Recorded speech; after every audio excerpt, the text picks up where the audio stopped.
Hello and welcome to the course, Navigating Through Ambiguity and Uncertainty. My name is Reese Barbour. I am currently a product manager at Square, and I'll be running through this topic. I'm excited to talk about this with all of you. Here's the course agenda. We'll be covering three things. We're going to talk about how to ground yourself in data. We're going to talk about how to take principled risks and how to make decisions with imperfect info.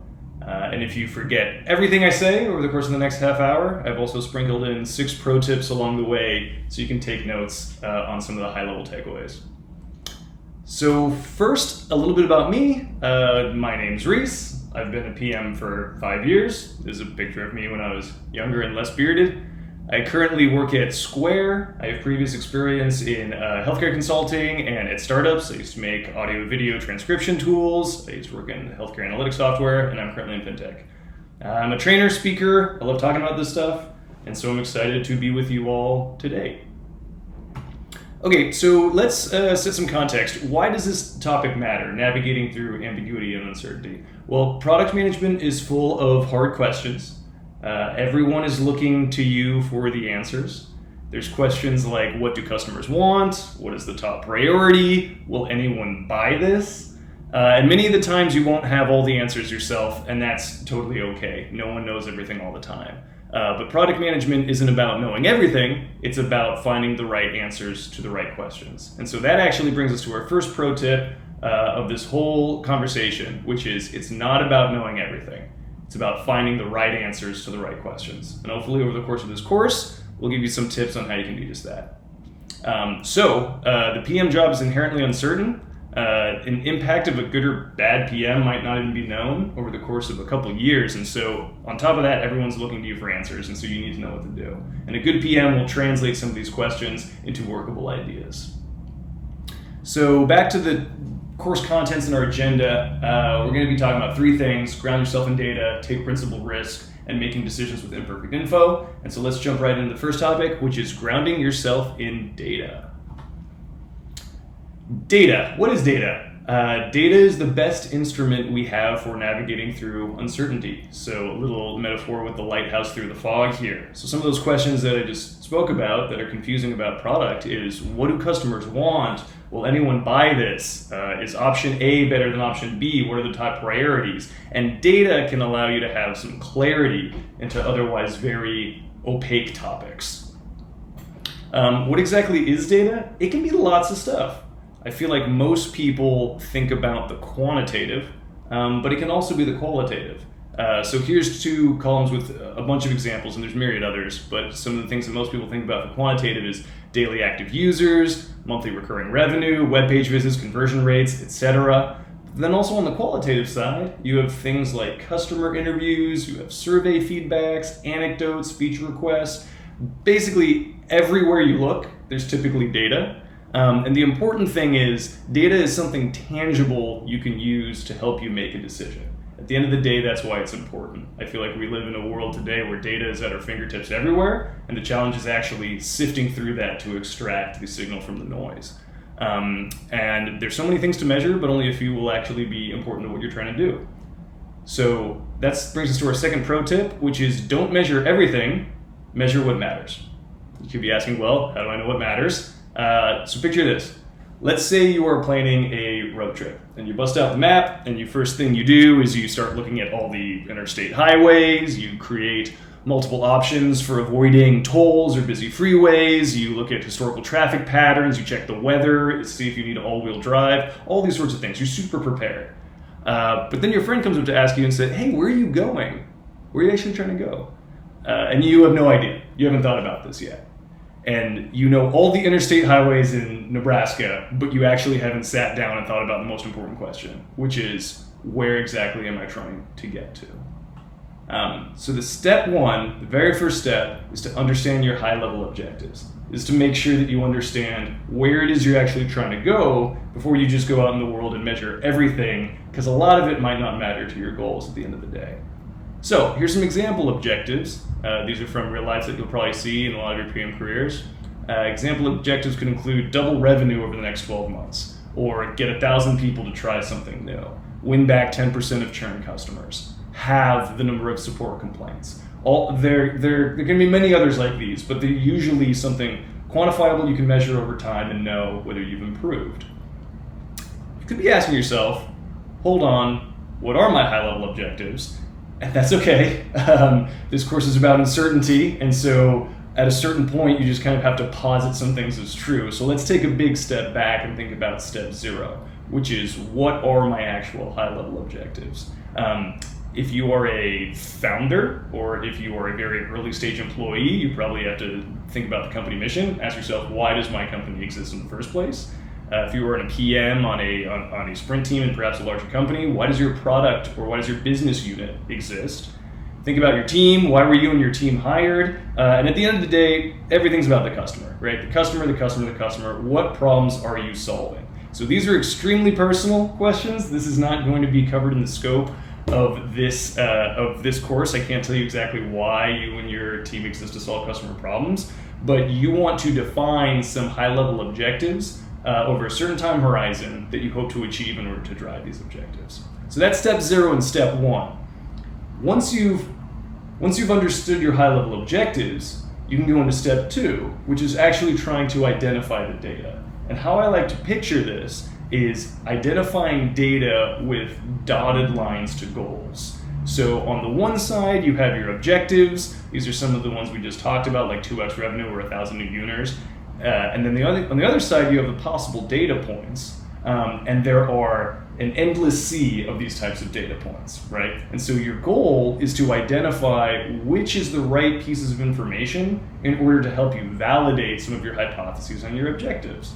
And so, for example, let's say if you wanted to get 1,000 new users, you might want to look at daily active users to get a baseline of where you're starting. You might want to look at web page visits or conversion rate, and this will help you contextualize where you currently are so that you can know where you need to go. Similarly, if you're trying to do a 10% retention boost, maybe customer interviews are the most important. See why people are leaving your product today. Maybe you want to do more survey feedback to understand if there's anything broken or going on, or you could listen in to customer support calls to see if there's any bugs that need to be fixed.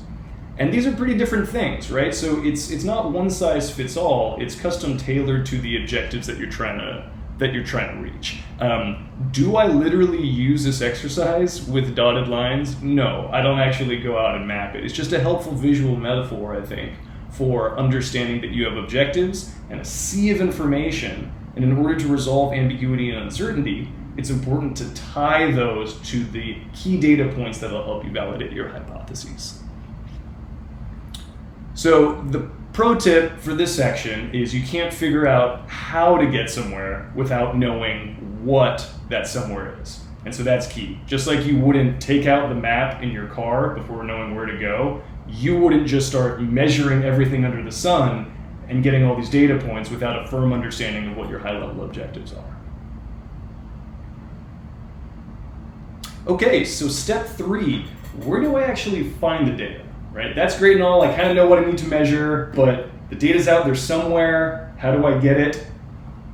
You usually find it everywhere. Data comes in all forms, and one of the joys of being a PM is the scrappiness and the ability to go out there and actually generate some of this information. So here in the middle, we see the PM expressed as the raw form, which is just an idea, but it's to listen to everyone. And to actually get the data, you can do a variety of things, from surveys to interviews. You can shadow customers. You can talk to your hero customers that have been with you for years. You have internal teams that you can talk to, right? You have sales and support. You have designers, engineers on your team. There's data analytics software you can use. You have internal databases and financial models, historical performances. You can actually go out in the world and test things. You can do prototyping, you can do A/B testing, you can start with a pilot or alpha test, see if it gets any traction with customers. You can read the news, you can research trends, market research, all the way up to UX research at like a more formal consulting firm should your company that you work at be large enough and have the bandwidth for that type of research. So there's all sorts of things that you can do, but the important thing is to just listen. Just listen as much as you can to all these various sources of information. And try to extract signal from that noise. If you're at a startup or smaller company, you probably don't have access to all of these fancy tools, and so don't worry about that. Don't let you be discouraged because you don't have like the premier analytics software that's in vogue for the next few years. The most important thing is talk to customers. All of these are merely tools for how you get to actually what customers want, actually solving customers' problems. If you have nothing else, just go out, call someone on the phone, go talk to them, and see what their problems are and learn from them. So here's a real life example, going through the 3 steps that we just talked about. So the first step is to understand high-level objectives. Let's say your high-level objective is to increase feature adoption by 200%. And more specifically, you have a hypothesis that you want to validate. People don't use this that much. Is that because there's just a discoverability problem? Like they just don't know about it? Or is there because of value problem? They know about it, they just don't like it. That would be 2 very different things that would incentivize a PM to go solve that in 2 very different ways. And so that's the thing that I want to solve. So that's step 1. Step 2 would be to identify data and then do the dotted lines to the goals. So let's say I have a couple ideas in mind. I could do a Net Promoter Score, or NPS, which would help tell me whether or not customers like the feature, the customers that actually do use it. And then I could look at some more quantitative things like conversion rates and top of funnel traffic to understand if I'm losing people or if I'm just not putting this in front of enough people like I should be. And so step 3, I can actually go get the data. And let's say I did this. What I would do is I would send surveys out for NPS through email. Usually there's companies that can do this for you, or you can just send someone an email. And the surveys can indicate perhaps that discoverability was low, but NPS is high. And so that's interesting because what that suggests to me is that people just don't know about this thing. Perhaps survey feedback comments came back and said, oh, I didn't know you had that, but that sounds great. But NPS is high. The people that use it actually love it. And so my objective is to get this in front of more people. The analytics software, let's say, shows that there's few clicks on a page with low traffic. And so what that tells me is that there's a very beloved feature that is put in a section of my product or my app or whatever I'm working on that doesn't get enough eyeballs. And as the PM, I might try experimenting, putting that somewhere else with higher traffic because I know that people really love it. So that's a hypothetical example of how you would start with trying to increase feature adoption, having really no idea where to start, but having a hunch into maybe there's like 2 buckets of problems. You would go out into the world, you would get some data, and then all of a sudden you've gone from I don't know what to do to having kind of a signal, or at least a head start on, perhaps I should pull this thread more. Perhaps I should investigate in this direction. And now we have a lot more certainty than where we started, and that's typically enough to go off of. Okay, so returning to our agenda, we talked about how to ground yourself in data via 3 steps and a real life example from that. Let's move on to our second topic, which is, now that we have that data, let's talk about how to take principled risks. So to do that, let's play a game. Let's say that we are rolling a die, and if you roll 1 through 5, you win $1, and if you roll a 6, you lose $2. You think, okay, this is a pretty good game. It's in my favor. I feel like I'd like to play. I have a good chance of winning money, so let's do it. But now let's say there's 2 different games, and we can contrast, and we can pick which one we want to play. Game 1 is the one we just talked about. And game 2 has much higher stakes. This time, if you roll a 6 and only a 6, you win $100. But if you roll a 1 through 5, you lose $10. Now, for those of you trying to calculate expected value, this isn't going to be a math class. That's not the purpose of this. These are both ROI positive games. And so the point is to understand which game you feel like playing. And just because you can calculate expected value and see what's ROI positive, it doesn't reveal anything about you, the dice roller. And so which game are you more comfortable playing if you could only play the game once? What if you could play the game 100 times? What if you could play the game 10 times but mix and match which game you want based on given rolls? So creating a product roadmap is a lot like deciding between many different games like these or other such odds over and over and over again over the course of many different roles. And it's up to you as the product owner and product manager to decide which of these games you feel comfortable playing, which of them you feel playing maybe as part of a greater portfolio in your roadmap, which we'll talk about in a few minutes, and which you shouldn't play at all. So maybe you have 1 to 3 roles per quarter. As you get farther in your career, sometimes that becomes only a few big roles over the next 3+ years. That's a very different calculus. So typically PMs start with estimating ROI. It's a very necessary place to start. If you Google how to prioritize as a PM, there's going to be a ton of frameworks that show impact versus effort, typically in terms of engineering weeks if you're making software tools. And that's a great place to start because you know what the upside is versus how much it costs. But it's insufficient. And confidence is the third dimension that's crucial to be able to distinguish things that aren't apples to apples. And so pro tip number 4 is knowing your risk tolerance so that you can apply that to models of confidence and prioritize the things that really matter. So here's an example in a chart. This is a visual. So you have 2 axes, ROI from low to high, and confidence from certain to uncertain. And all these little X's are all the potential projects, features, etc. that you could put on your product roadmap.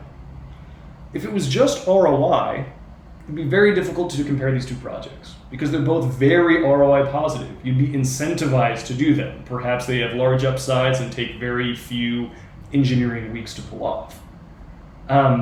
But now that we introduce confidence, we can see that one's clearly better than the other. We are much more certain about one than we are about the other. And all else equal, that seems like the optimal project to pursue. Of course, this is just an easy example. You have harder examples, like, how do we compare these now? At first, it seemed like if you just based on ROI, then yeah, you'd want the highest ROI thing, right? It has the biggest upside. But now that we have confidence in mind, it looks like there's actually 2 types of things. There's something that's not very ROI positive, but you're certain about it, versus something that you're not so certain about, but if it pays off, it'll pay off in a big way. And that's much, much harder to compare. But it's important that we have that perspective because otherwise you might just be pursuing the high gamble roles for your whole roadmap.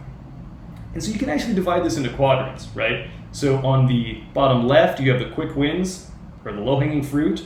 These are things that aren't the biggest wins, but you're pretty sure they'll work. And then you have on the other end, on the top right, you have the moonshots. So these are the things that are like, you have a couple chances a year or really in a company's lifetime to kind of change the paradigm on something or a big gamble that might pay off and it's new in the industry or something like that. The other 2 quadrants, you have won't do if something is highly uncertain and low ROI. I just recommend you don't do it at all.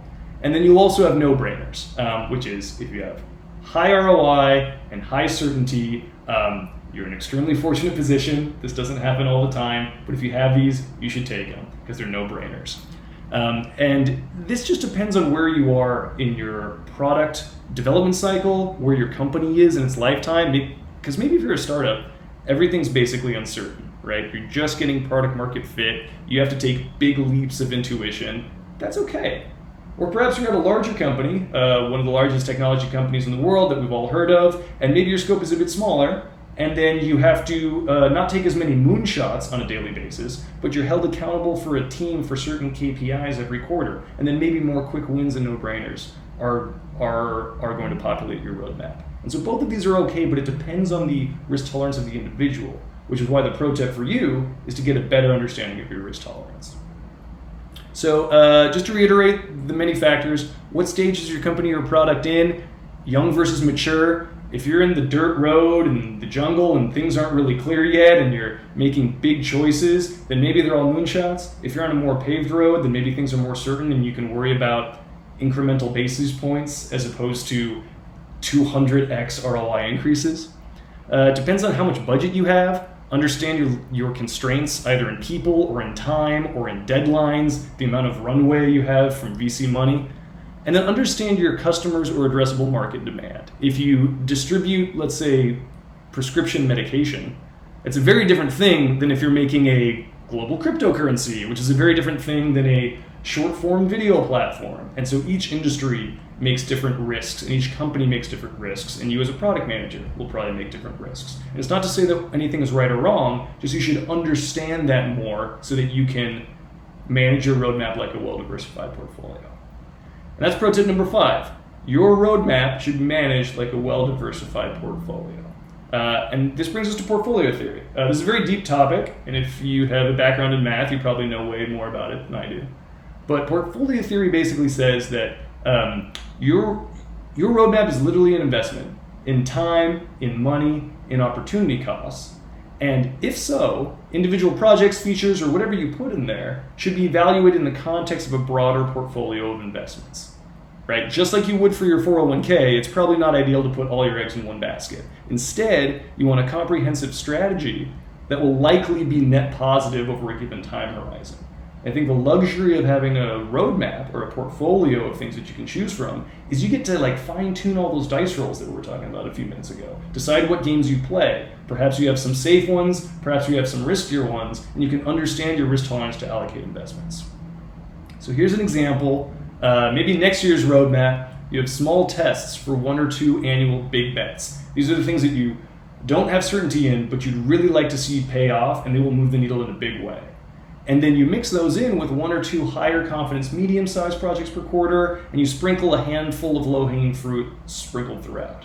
Now, this is an idyllic version. You know, in the real world, stuff happens and you have to make like tough judgment calls, but I think the approach of balance is important here. So whatever allocation you decide should be based on your objectives that we talked about in the gathering data step. It should be based on your objectives, and you should approach it with balance and whatever that means to you. Your balance might be riskier than other people's, your balance might be more conservative. There's a couple failure modes we should talk about, which is too conservative. Incumbents tend to fall for this, right? This is the innovator's dilemma of why big companies fail when they cede market power to smaller startups trying to take away market share. And conversely, there can be too risky. Oftentimes, early stage startups tend to require this, an all or nothing play, because if you're doing something the same way, you're not going to get anywhere and make change, and that's why so many startups fail. And so you should just try to understand where you are in your company's trajectory, what you're trying to accomplish for your customer, and then go from there. So that was a bit about taking principled risks. Let's wrap up with our third topic, which is how to make decisions with imperfect info. So you've grounded yourself in data already, you know how to take principled risks, but can you ever really be certain? And if you're not, is that okay? And how do you still manage a team full of people? You've grounded yourself in data, you've assessed your roadmap's portfolio risk, and you're still not confident. Candidly, this happens to everybody. This happens to me all the time. It's really tough to be in the role of the person that's the decision maker, even when there's still uncertainty and ambiguity out there. So here's a helpful tip. It's important to differentiate between warranted and unwarranted lack of confidence. Warranted lack of confidence exists, right? I haven't done my homework. I'm just guessing. I don't know the answer to this, right? That's warranted. The unwarranted lack of confidence is known as imposter syndrome. And that's when these feelings and emotions start creeping into your head, typically as a new PM, of why are people placing so much trust in me? You know, what did I do to get in this role? How am I ever gonna make it? I'm clearly not cut out for this. I'm not smart enough for this. And that's unwarranted, because there are some tips to getting over imposter syndrome and becoming the superhero. If you've done your homework, no one knows this problem better than you, right? If you've been through the first 2 of the agenda topics that we've talked through, you've grounded yourself in data, and you know how to take principled risks through a well-diversified portfolio. If you've done that homework, no one knows this problem better than you, so you are the right person to make this call. Realize that no one else has perfect information either, right? It's not some secret test that everyone knows the answer to and only you are being tested. And you're in this role for a reason. A decision needs to be made because an action is an action, and you don't want to fall for that trap. And so you should be the one to make one because you're the most qualified. Now, that's a vast oversimplification, but I think that you need to recognize that imposter syndrome is unwarranted, and as long as you've done your homework, you should feel confident in making a decision, despite the fact that no one will ever have perfect information. That leads us to our final pro tip, which is no one really knows what they're doing. Embrace uncertainty. And that might seem like a cop-out after the last 25 minutes of explaining how to get more certain on things, but at the end of the day, you're never really going to have 100% certainty. All you can do is kind of get closer and closer and closer so that you can make that leap of faith. You can make that jump, and you can know that you did what it takes to not be completely uninformed, and you have a pretty good feeling about where this is going to go. Building great products is messy. The road to success is winding. It's usually okay to fail so long as you learn from failure. You will fail a bunch of times in your career. Your companies will make wrong turns.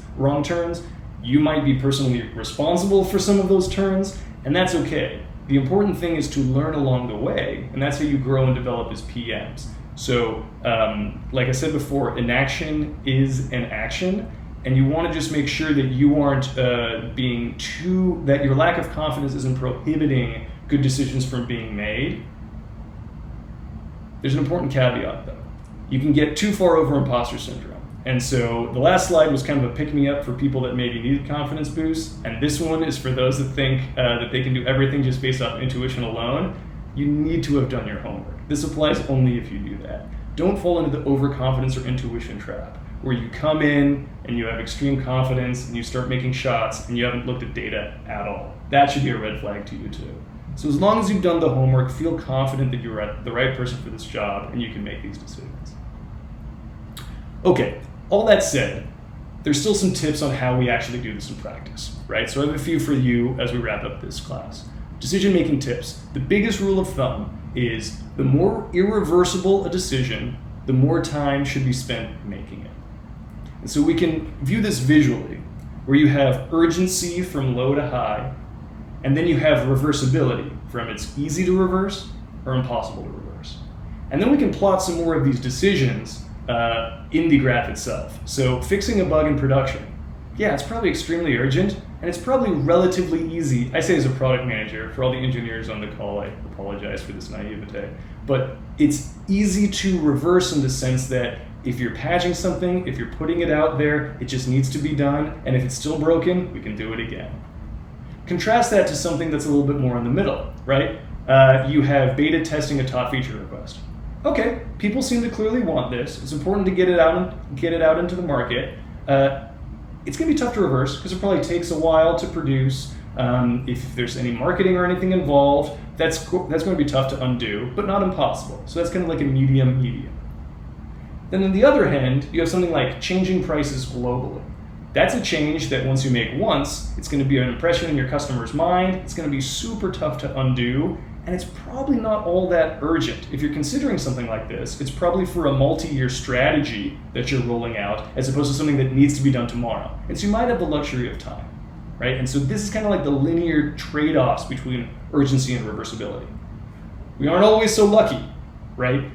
In the green at the bottom is the safety zone, where it's low urgency and reversible. Great. You want things to be below this kind of like linear dotted line here. In the top right, you have the danger zone, and that's when you need to make some tough trade-offs and decide which of these two dimensions, either urgency or reversibility, is less important right now. Is this really as urgent as I think it is, right? Or is it just I'm obsessing over these things, and perhaps the customers don't care as much, or in terms of the whole entire product experience, this is so minor, maybe I have more time. Or let's say I don't have time. It's extremely urgent. Is there any way that we can implement something that maybe takes care of 80% of the problem without worrying about being unable to undo it again in the future? And so you want to kind of press things to the best of your ability and relinquish either a sense of urgency or a sense of reversibility. Okay, a few more tips before we close out. A few more decision-making tips to leave you with. Give yourself a deadline, even if others don't. The PM job is filled with ambiguity, and a lot of times you want a deadline, so a lot of these things need to be self-imposed. Feel free to. Take small steps if helpful. This is just a test. This is just a V1. We're only rolling it out to 1%. That helps in terms of the urgency and reversibility problem too. Have candid conversations throughout the process. People understand you're learning. People understand you're a real person. It's okay not to have the right answers, and be candid with your team because they'll actually respect you more for it. It's about arriving at the important conclusions rather than being a know-it-all from the very beginning. And lastly, especially as people start going more remote, commit to the practice of writing. Articulate your thoughts. You can have so much more clarity than just in meetings or water cooler talks or quick impulse decisions if you're able to write down a document, contrast some alternatives, and say, I've thought about this, I'd like to share it with the team in order to get feedback. It's a much calmer way of doing business too, and I think that for your sanity and your team's sanity, they'll all appreciate that better.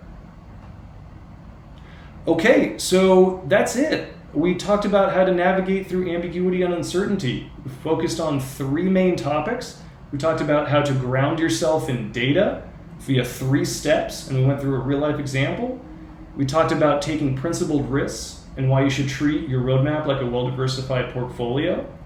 And we talked about how to make decisions even if you have imperfect info. Because at the end of the day, you could do these first 2 steps really well, and it's still not going to be a perfectly clear decision. You'll never have that crystal ball. And PMs are the ones that need to make that decision. Oh, and we had 6 pro tips along the way. So I hope you enjoyed this conversation. It's a lot of fun for me. I love talking about this stuff. And thank you for listening. Take care.